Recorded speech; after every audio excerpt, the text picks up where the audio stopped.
Bismillahirrahmanirrahim. Dear students, Assalamu alaikum and welcome to Paradise College. Dear students, हम chapter number 4 के अंदर work done by variable force तक पढ़ चुके हैं, ठीक है। और मैंने आपको बताया था कि ये चैप्टर मोस्टली डिस्कस करेगा मैकेनिकल वर्क को।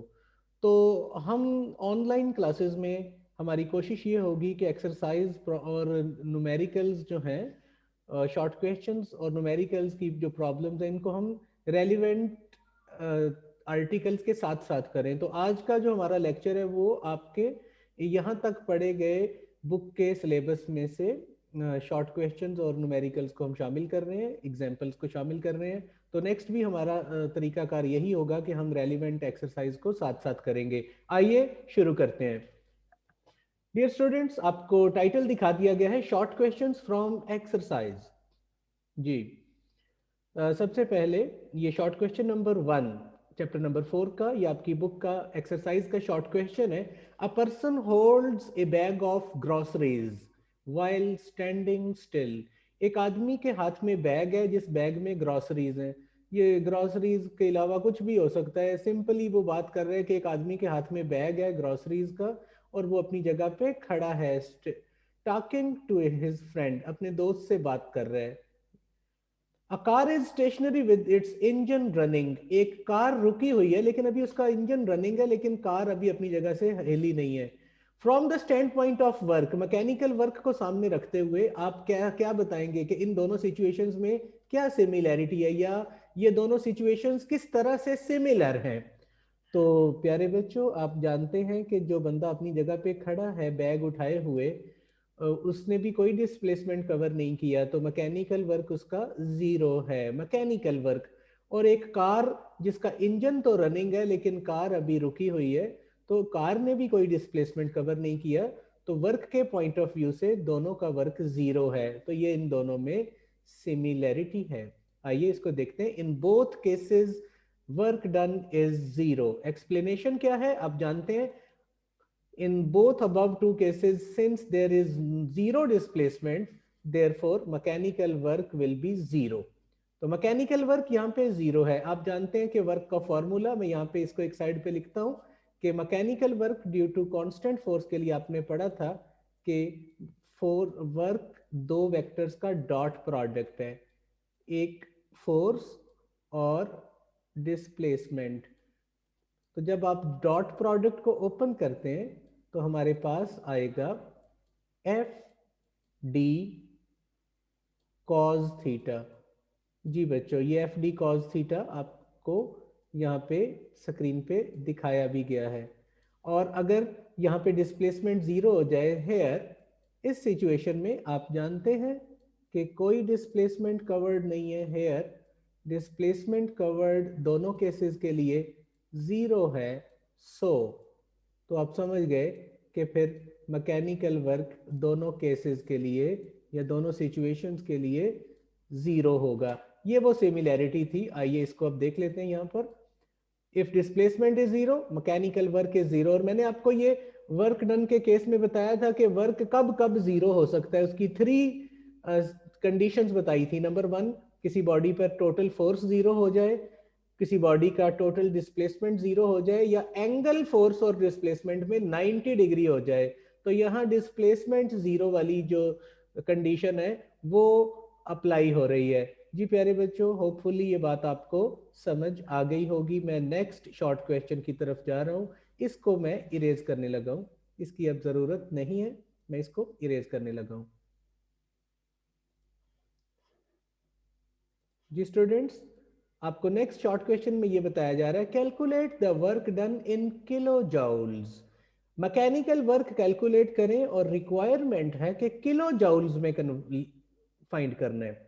किस चीज का? इन lifting A mass of 10 kilogram, 10 kilogram का एक बॉडी है, उसको उठाना है। और साथ में ब्रैकेट में दिया है एट ए स्टेडी वेलोसिटी, यानी लगातार एक कांस्टेंट वेलोसिटी के साथ बॉडी को उठाना है। कहां तक उठाना है?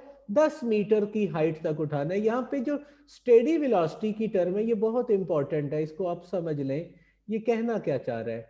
प्यारे बच्चों आप गौर कीजिएगा, मैं इसके आंसर से पहले आपको ये चीज़ यहाँ पे दिखा देता हूँ कि हम यहाँ पर ये कह रहे हैं कि फॉर एग्जाम्पल हम कहते हैं कि ये अर्थ सरफेस है और इस अर्थ सरफेस के ऊपर एक बॉडी पड़ा हुआ है लाइक दिस, कि हम कहते हैं कि ये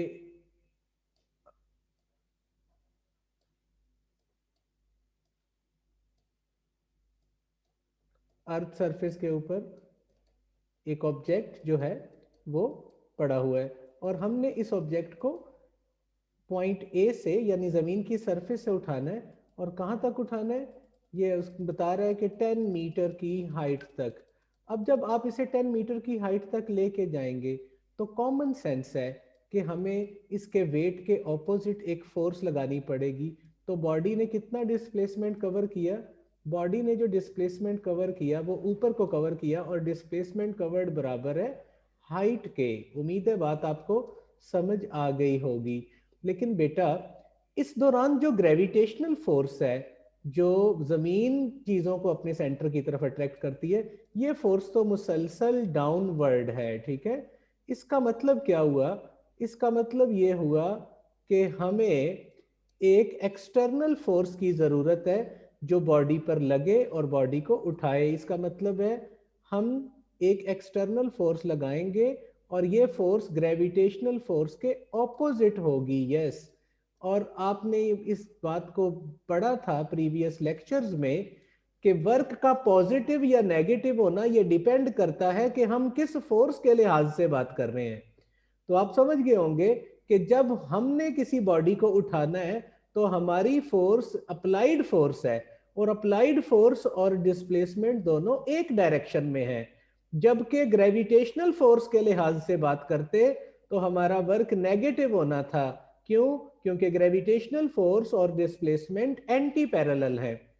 आइए अब इस एट स्टेडी वेलोसिटी की बात को मैंने कहा था कि बहुत इंपॉर्टेंट है, इसको समझ लें।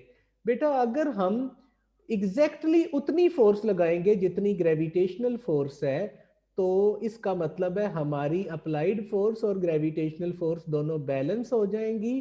तो बॉडी एक पॉइंट से दूसरे पॉइंट तक जब उठाया जाएगा तो उसकी वेलोसिटी यूनिफॉर्म होगी। मींस के हमारी अप्लाइड फोर्स ग्रेविटेशनल फोर्स के एग्जैक्ट बराबर होनी चाहिए, ये वो कंडीशन में दे रहा है। आइए अब इसको हम सॉल्व करते हैं।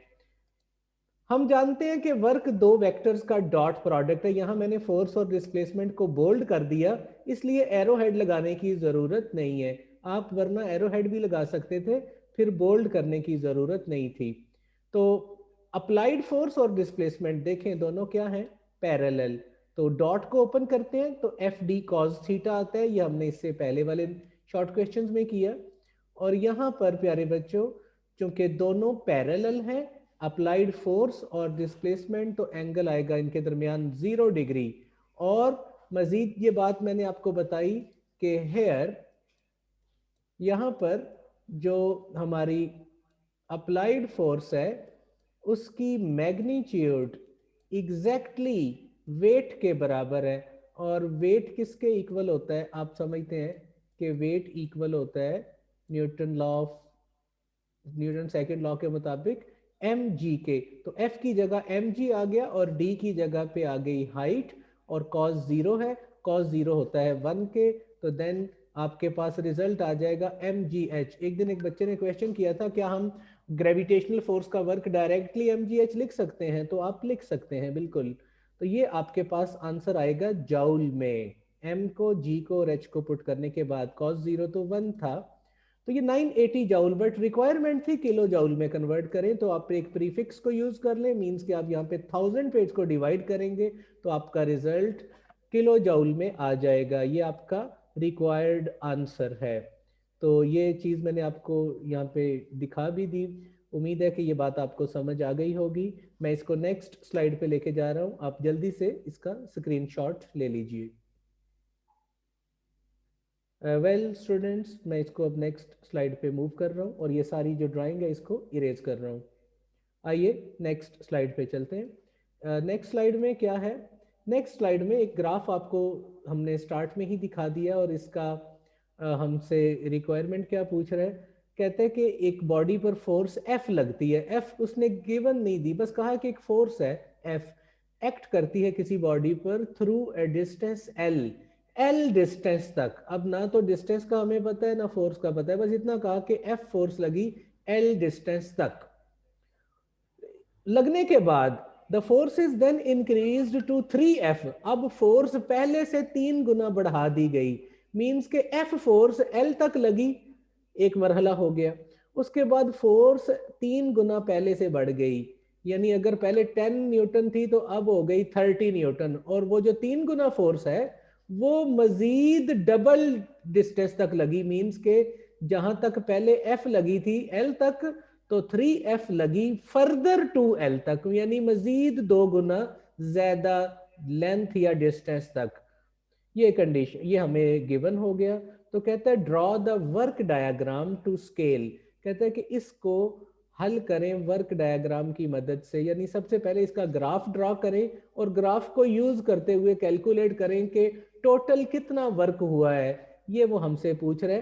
आप जरा इसकी ग्राफ पे देखें, ये बात आपको बताई थी कि फोर्स डिस्प्लेसमेंट ग्राफ बच्चों बनाया जाता है तो डिस्टेंस या डिस्प्लेसमेंट को आप एक्स एक्सिस पे लेते हैं और फोर्स को वाई एक्सिस पे लेते हैं। इसकी वजह आपको बता दी गई थी कि फोर्स और डिस्प्लेसमेंट के लिए हम डिस्प्लेसमेंट या डिस्टेंस को तो फिक्स कर सकते हैं, लेकिन फोर्स कितनी अप्लाई होगी ये हमेशा बॉडी की सिचुएशन, बॉडी की के मैस और सिचुएशन ऑफ एनवायरनमेंट पे डिपेंड करेगा कि एक जितना डिस्टेंस कवर कराने के लिए डिफरेंट बॉडीज के लिए फोर्स डिफरेंट हो सकती है। इसलिए फोर्स यहाँ पर डिपेंडेंट वेरिएबल है और डिस्टेंस जिसको हम फिक्स कर सकते हैं ये इंडिपेंडेंट वेरिएबल है। ये बात तो आप जानते हैं। अब जरा इसके ग्राफ पे गौर कीजिए। हमने ग्राफ को इस तरह से डिवाइड किया कि एक्स एक्सिस पे डिस्टेंस पार्टीशन में कर दिया L, उसके बाद अगला इतना ही डिस्टेंस होगा तो 2L, और नेक्स्ट मरहले में हो जाएगा 3L एंड सो ऑन। तो एक ग्राफ में जो बिग बॉक्स की वैल्यू है उसको हमने एक L के बराबर ले लिया। इसी तरह वाई एक्सिस के अलोंग जो बिग बॉक्स की वैल्यू है उसको हमने 1F ले लिया, इससे आगे इतने ही डिस्टेंस पे 2F और देन होगा 3F। आइए अपनी पहली कंडीशन पे चलते हैं कि बॉडी पर जब F फोर्स लगी तो उसने कितना डिस्टेंस कवर किया L। इसका मतलब है कि L डिस्टेंस कवर कराने के लिए फोर्स लगी F। सो हमारे पास जो पहले मरहले का ग्राफ आया वो एक स्मॉल रेक्टेंगल आया। यहां तक लेंथ कवर होने के बाद अब फोर्स बढ़ गई 3 गुना यानी 3F, और ये 3F फोर्स आगे डबल लेंथ तक लगी। तो डबल लेंथ तक लगी इसका मतलब है कि ये फोर्स लगने पर बॉडी यहां तक मूव कर गया, तो उसने टोटल लेंथ कवर कर ली 3L, यानी फर्दर डबल लेंथ होने पर टोटल लेंथ हो गई 3L। तो हमारा जो अगले मरहले का ग्राफ है वो एक बड़े साइज की रेक्टेंगल आ गई। तो आपके पास यहाँ पे 2 रेक्टेंगल्स हैं, इन 2 रेक्टेंगल्स का एरिया फाइंड कर लेंगे सिंपली। आइए चेक करते हैं। The graph of force and distance is plotted in the figure as we now that work done किसके इक्वल होता है। ये बात हम पढ़ चुके हैं आर्टिकल के अंदर कि मैकेनिकल वर्क आपने कैलकुलेट करना हो तो फोर्स डिस्टेंस ग्राफ का एरिया फाइंड कर लें। ग्राफ जैसा मर्जी हो, रेगुलर शेप का हो, इरेगुलर शेप का हो, कोई ज्योमेट्रिकल शेप डिफाइंड हो ना हो, इससे कोई फर्क नहीं पड़ता। ये बात हम प्रूफ कर चुके हैं, तो यहाँ पर हम इसको बच्चों यूज कर रहे हैं। तो फोर्स और डिस्टेंस ग्राफ का एरिया कैलकुलेट करने लगे। सो यहाँ पर प्यारे बच्चों हमारा जो वर्क है वो 2 एरियाज का सम है। मैं यहाँ इसको लिख भी देता हूँ कि हेयर, यहाँ पे लिखता हूँ हेयर हमारा जो वर्क है वो 2 वर्क्स का सम है। पहले सिचुएशन का वर्क W1 और दूसरे स्टेप का वर्क W2। W1 कौन सा वर्क है? ये वो वर्क है जब फोर्स F थी और बॉडी ने L डिस्टेंस कवर किया। और W2 कौन सा वर्क है? जब फोर्स 3F थी और बॉडी 2L डिस्टेंस तक आगे गया। ठीक है प्यारे बच्चों, तो पहले ग्राफ का एरिया, एरिया का बड़ा आसान सा फार्मूला है रेक्टेंगल के केस में, ये बराबर होता है length into width F into L। ठीक है। और अगले W2 की वैल्यू क्या आएगी, लेंथ कितनी है 3F, और उसने फर्दर कितना डिस्टेंस कवर किया, यहां से यहां तक देखें तो L प्लस L 2L, इसको 3L नहीं देखना क्योंकि हम यहां से यहां तक बात कर रहे हैं। तो प्यारे बच्चों ये आ जाएगा FL, और 3 को 2 से मल्टीप्लाई करें तो ये आ जाएगा 6FL, तो टोटल वर्क आ जाएगा 7FL। Hopefully you get it कि ये किस तरह से किया। मैं इसको नेक्स्ट स्लाइड पे लेके जा रहा हूं, आप जल्दी से इसका स्क्रीनशॉट ले लीजिए, मेक इट क्विक। जी डियर स्टूडेंट्स, मैं ये प्रीवियस ड्राइंग्स को इरेज करने लगा हूँ और हम नेक्स्ट स्लाइड पे अब इसको देखने लगे हैं कि नेक्स्ट हमारे पास अब क्या है। आइए चलते हैं नेक्स्ट स्लाइड पे। डियर स्टूडेंट्स, नंबर 4 पे एक कंडीशनल क्वेश्चन आपको दिया गया है, in which case is more work done. यहाँ पे दो केसेस दिए हैं और आपको कहता है कि किस में ज्यादा मैकेनिकल वर्क है। आइए चेक कर लेते हैं, पहले स्टेटमेंट को देखते हैं। When a 50 kilogram bag of books is lifted through 50 centimetre, 50 kilo का किताबों का बैग है, इसको उठाया 50 सेंटीमीटर सीधा ऊपर।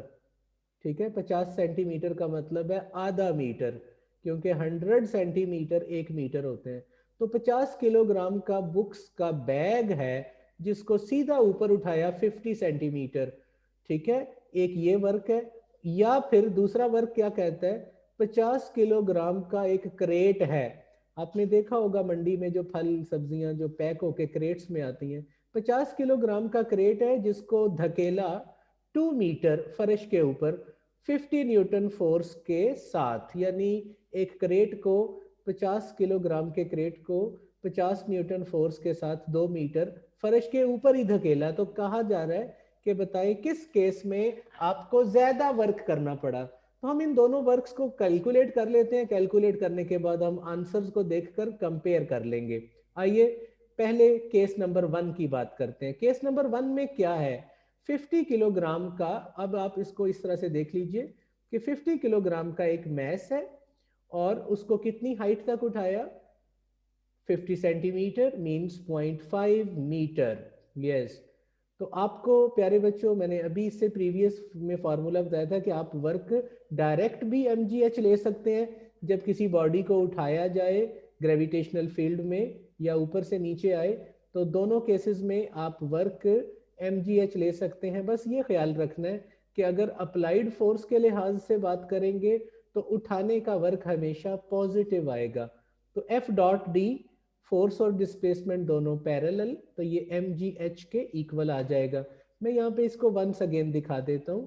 तो ये पहले केस का वर्क बेसिकली कुछ इस तरह है कि हमारे पास एक 50 किलोग्राम का बैग है, यानी हमारे पास बैग का जो टोटल मैस है दैट इज 50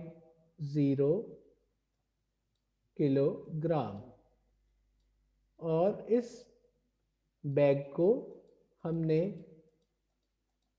ग्राउंड सरफेस से सीधा ऊपर को उठाया। और कितनी हाइट तक उठाया, ये हाइट है हमारे पास 50 सेंटीमीटर। तो आप 50 सेंटीमीटर तक आप इसको सीधा ऊपर को उठा रहे हैं, और इसका मतलब है इस केस में जब 50 सेंटीमीटर तक बैग को ऊपर उठा लिया गया तो हमारी जो हाइट है वो बेसिकली डिस्टेंस कवर्ड के बराबर हुई।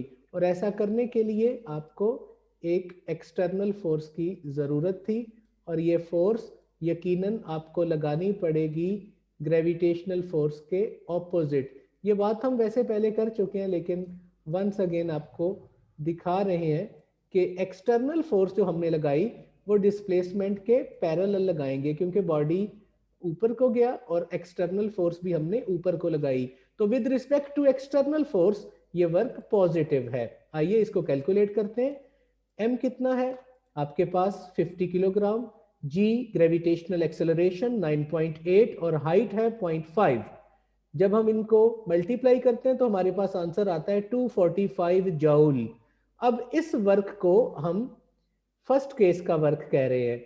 अब केस नंबर सेकंड की बात करते हैं। तो केस नंबर सेकंड में क्या कह रहे हैं? केस नंबर सेकंड को मैं यहाँ पर अपने अंदाज में आपके साथ डिस्कस कर लेता हूँ कि केस नंबर सेकंड कुछ इस तरह है कि जमीन के ऊपर ही एक बॉडी को हमने धकेला, मीन्स के ये एक क्रेट है और इस क्रेट का मैस आपको दिया हुआ है, कितना है 50 किलोग्राम, और इस पर आपने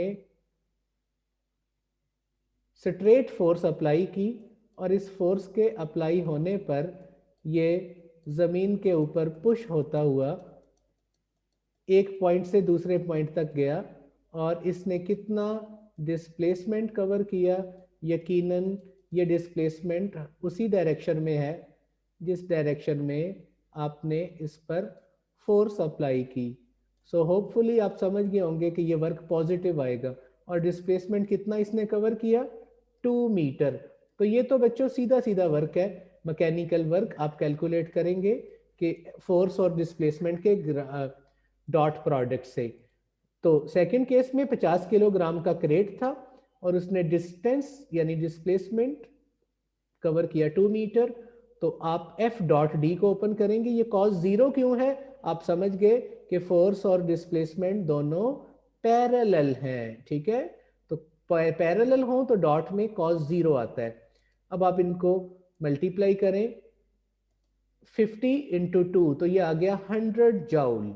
इसका मतलब है कि पहले केस का वर्क दूसरे केस से ज्यादा है। फर्स्ट केस में 245 जूल है और सेकंड केस में वर्क 100 जूल है। यानी एक बॉडी को उठाने का वर्क एक क्रेट को धकेलने के वर्क से इस सिचुएशन में ज्यादा है। तो ये चीज आपको नीचे दिखा दी गई। Hence in first case more mechanical work is done.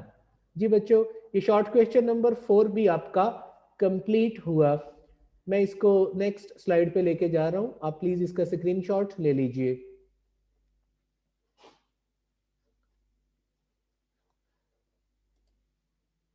और बच्चों नेक्स्ट स्लाइड पे हम चलते हैं इन सारी ड्राइंग्स को इरेज करने के बाद।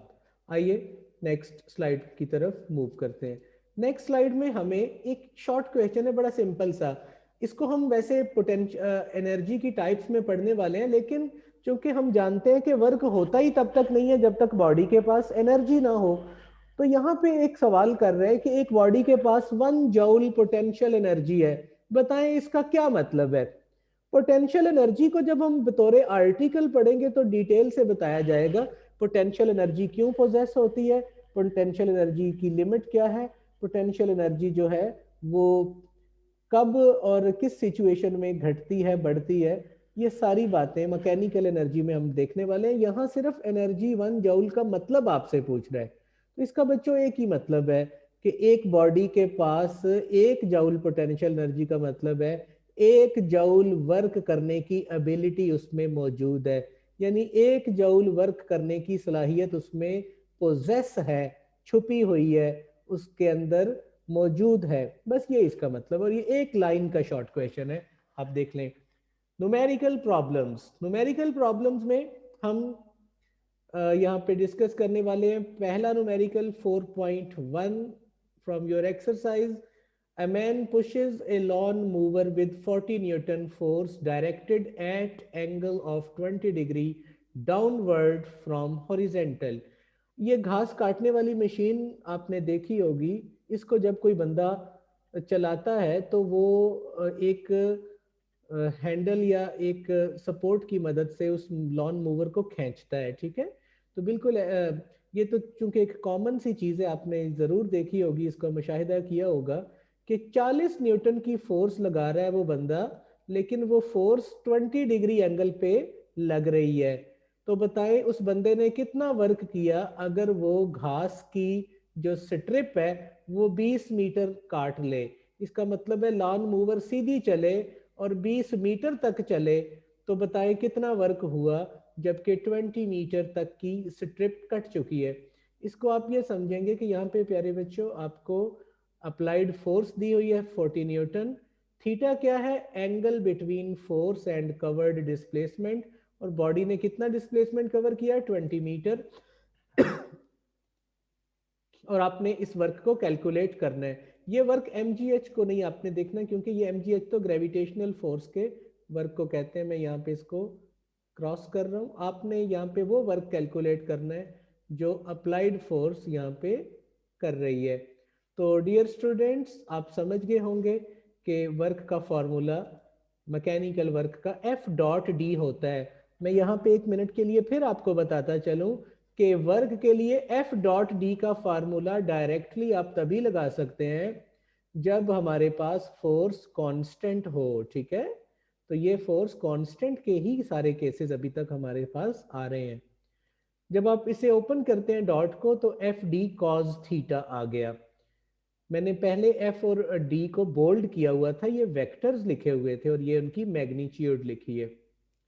अब हम इनको पुट करते हैं। फोर्स आपके पास है, डिस्प्लेसमेंट आपके पास है, थीटा की वैल्यू 20 डिग्री। आप इसे कैलकुलेटर पे cos 20 को लेंगे एंड इसको 800 से मल्टीप्लाई कर देंगे 40 इंटू 20 से, तो ये आपके पास आंसर आ गया 7.51 इंटू 10 की power 2 joule. Hence the required. ये आपका लास्ट ये आपकी स्लाइड थी। और डियर स्टूडेंट्स, हमारा ये लेक्चर कंप्लीट हुआ। मैं उम्मीद करता हूँ कि ये आपको बहुत अच्छे से समझ आया होगा, तो इसको अच्छे से गौर करें। नेक्स्ट भी हम न्यूमेरिकल्स जो हैं वो साथ साथ ही किया करेंगे।